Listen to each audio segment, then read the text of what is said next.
प्रधानमंत्री जिन 4 जातियों की बात करते हैं उनमें एक है गरीब। इसलिए इस सरकार के आखिरी बजट में या अंतरिम बजट में इस बात पर जोर दिया गया है कि 25 करोड़ लोगों को गरीबी से मुक्ति मिली है।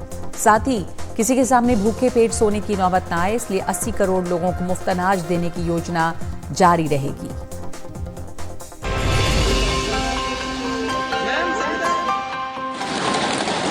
चुनावी साल के बजट में वित्त मंत्री निर्मला सीतारमण ने बिल्कुल शुरुआत में ही प्रधानमंत्री नरेंद्र मोदी के उस विजन को आवाज दी जिसमें गरीबी का सवाल काफी अहम है।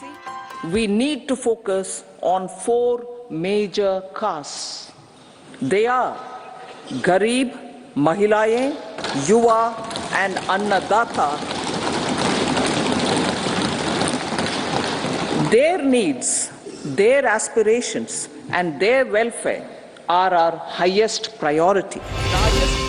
वित्त मंत्री निर्मला सीतारमण ने इस बात पर काफी जोर दिया कि कैसे बीते 10 साल में मोदी सरकार ने देश को गरीबी रेखा से बाहर निकालने में कामयाबी हासिल की है। इसमें सबसे बड़ी कामयाबी देश में करीब 25 करोड़ लोगों को बहुआयामी गरीबी से मुक्ति दिलाना है।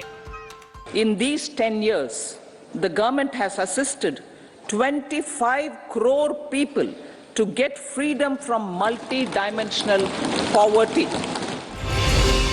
मोदी सरकार के दूसरे कार्यकाल के पहले साल में ही कोरोना की चुनौती सिर पर आ गई।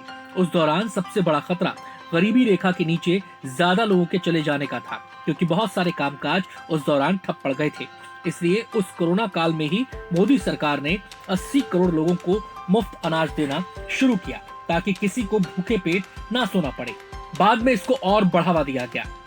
The worries about food have been eliminated through free ration for 80 crore people. वित्त मंत्री निर्मला सीतारमण का दावा है कि गरीबी से मुक्ति की दिशा में उनकी सरकार ने कई बड़े कदम उठाए हैं। And 60,000 individuals with credit linkages. उसमें 80 करोड़ गरीबों को मुफ्त अनाज के साथ ही हर घर नल से जल, रसोई गैस, गरीबों के लिए 3 करोड़ घर देना और अगले 5 साल में 2 करोड़ और घर बनाने का लक्ष्य है।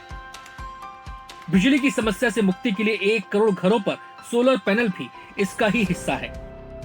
Direct benefit transfer of 34 lakh crore rupees from the government using PM Jan Dhan accounts has led to savings of 2.7 lakh crores of rupees for the government. 58 minute के भाषण में निर्मला सीतारमण ने एक तरह से प्रधानमंत्री नरेंद्र मोदी के गरीबी के खिलाफ उठाए गए कदमों पर ही ज्यादा जोर दिया। एनडीटीवी इंडिया की रिपोर्ट।